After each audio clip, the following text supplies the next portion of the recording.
Thank you. It's a real delight to be, again, a participant in an Epoch Foundation conference. It is a great honor to participate in this panel with respect to future business leaders, and it is a scary honor to come between Morris Chang and Bruce Chang.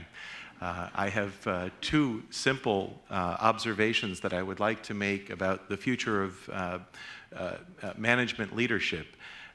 But being a professor, of course, I have some visuals to use to help complicate those two simple ideas, and I will share those with you, but indeed briefly. As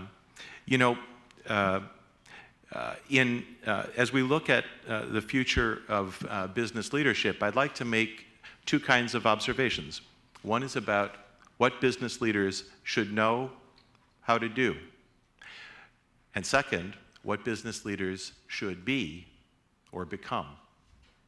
So if we spend just a couple minutes on the way that the knowledge that a business leader must have is changing.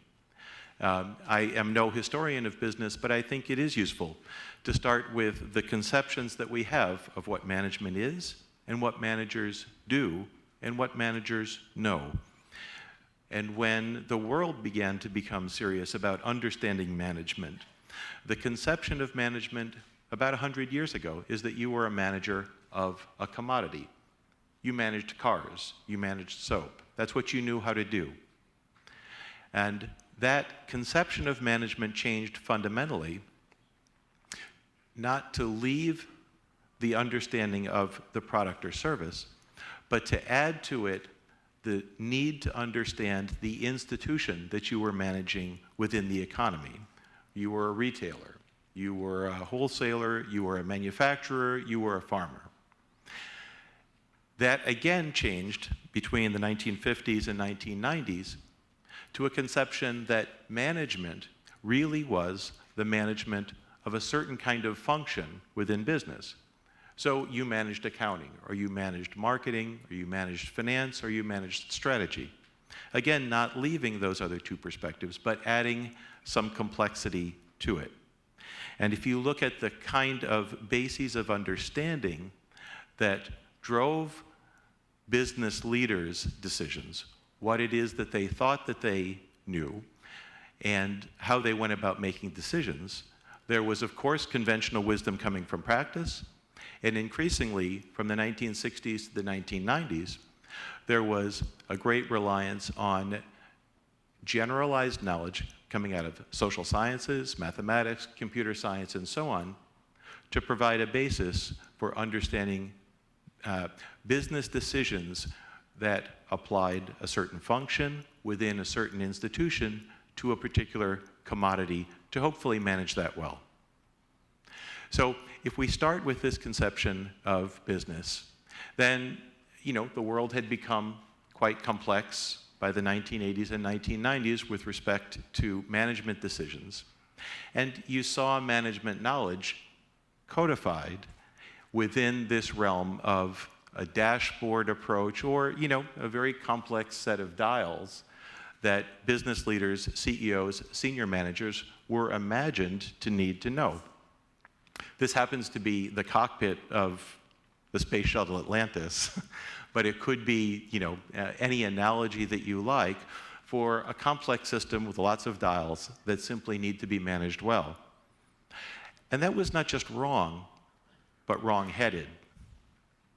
Because the real challenge for business leaders has so much dynamism, so much change to it, that this kind of perspective on management, it does indeed imagine that you're sitting in the cockpit of a plane, but the real world of management has much more similarity with, perhaps, sitting in the cockpit of a plane, being told that the runway is only half as long as it was when you took off, having to redesign and rebuild the plane in the air with the people that you happen to have on board.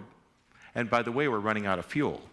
That is the challenge of modern management. There's a level of continuity of change that requires managers not to look for the solution, but to look for the continuous definition of an ever-changing path.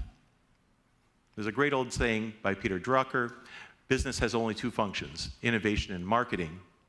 And that innovative function of business throughout business practice, through organizations like MIT's Sloan School of Management, has focused on the characteristics of management increasingly that are reflective of this ever-changing dynamic environment for business. Continuous innovation and entrepreneurship, continuous organizational evolution. The organization is never right, or at best, it's right for today, but it's not right for a week from now, or certainly a year from now. Risk management as a fundamental characteristic of business. Business model discontinuities. These are all elements of fundamental continuous change in business. So instead of thinking of business as a set of dials to get right, perhaps those understandings of business functions and institutions and so on is more like having a set of paints and having an infinite, say, Chinese scroll, and what we are doing continuously is inventing the next set of stories, the next set of applications that we're applying with this organization in the world.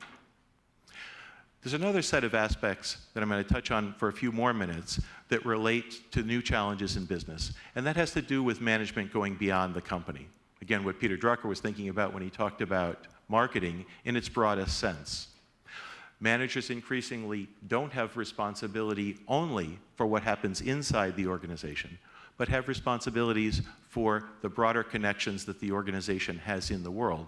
In fact, increasingly, it is only the world's willingness to grant a legitimacy to the social mission of the organization that provides viability to the firm long term.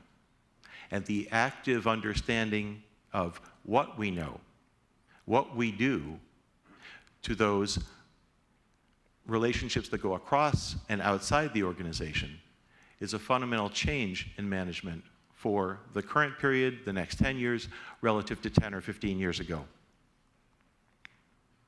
So the new management expertise requires an ability to do new kinds of things with new kinds of knowledge and to apply it continuously. And that's a fundamental difference. Let me offer another set of differences that are changing in management and that relate very much to what Morris Chang was talking about. And those are the ways that we understand leadership in its various dimensions. And in particular, the question that Morris asked about whether leadership can be taught or learned or developed. And of course, the answer kind of depends on which of those we're really most concerned about in a particular setting. If we look back about 10 years or 20 years, the conceptions of leadership were primarily twofold. Was the leader or is the leader ethical? And does the leader have great charisma, communication skills, ability to get particular individuals to listen, and in some cases, to follow? And as Morris already suggested, our ability to teach communication skills is great, and our ability to teach ethics, I want to suggest to you, is almost non-existent. Ethics is hugely important to viable organizations. Ethics is hugely important to successful organizations. But organizations and schools of management, for that matter, primarily look to select people who already are ethical and to eliminate people who are not, rather than to develop ethical leaders. That's not to suggest that we don't talk about ethics. We do. And we talk about other things that are related to ethics. But I like very much this quote from Warren Buffett about the characteristics that his firm, Berkshire Hathaway, pursues when it looks to hire new employees. They look for three characteristics: integrity, intelligence, and energy. And if you hire someone without the first, but with the next two, they'll destroy your organization. Or as Mr. Buffett puts it in his own style, if you hire somebody who's not ethical, you certainly hope that they're dumb and lazy. Now, it is a commonplace, increasingly, for organizations and for educational institutions to hope to insist on a commitment to ethics through a case study, through discussions in class, and even through oaths. This is a very common one that some organizations use. And again, I have to suggest to you that I don't know too many people who choose to be ethical because they made an oath to do so. But that doesn't diminish the importance of ethics within organizations. I think, though, it turns us to other dimensions of leadership where we know that we can make a real positive difference. Ethics and values aren't the same thing. Ethics has to do with compliance, with doing what one knows others have decided is right. Values have to do with an understanding of what an individual's long-term goals, long-term perspectives on what the world needs are, and how those are applied to an organizational setting. Values also increasingly refer to a deep understanding of the way that an organization fulfills a societal need. And leaders increasingly are tasked within the organization to be able to articulate a set of personal values that matter, and to be able to articulate why the organization meets a fundamental need. And this, educational institutions can teach. This, people can learn. And this, organizations can certainly help develop in younger developing managers. If I can turn briefly to two other dimensions of leadership, increasingly important, and certainly the subject of the need to develop in leaders, not necessarily teach, but to build in leadership. Emotional intelligence, the ability to listen, the ability to empathize, and resiliency, the ability to come through challenging situations as a person, whole and intact, are, in part because of the dynamic elements of business and leadership we were talking about, increasingly part of what we demand from leaders, what we need in organizations from leaders. And again, what, at least at MIT Sloan, I think we know something about how to develop, and I'll touch on that in just a minute.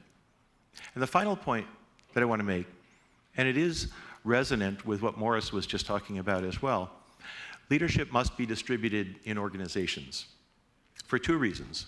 First, every single leader that you will ever meet, no matter how great, and you've got three amazing leaders on this panel, every single leader is incomplete.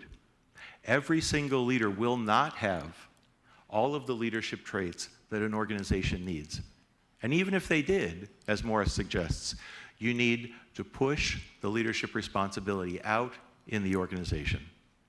Great organizations that pursue effective leadership have built the ways in the organization to do exactly what Morris said, often in exactly the way he talked about it, 2 or 3 levels down in the organization.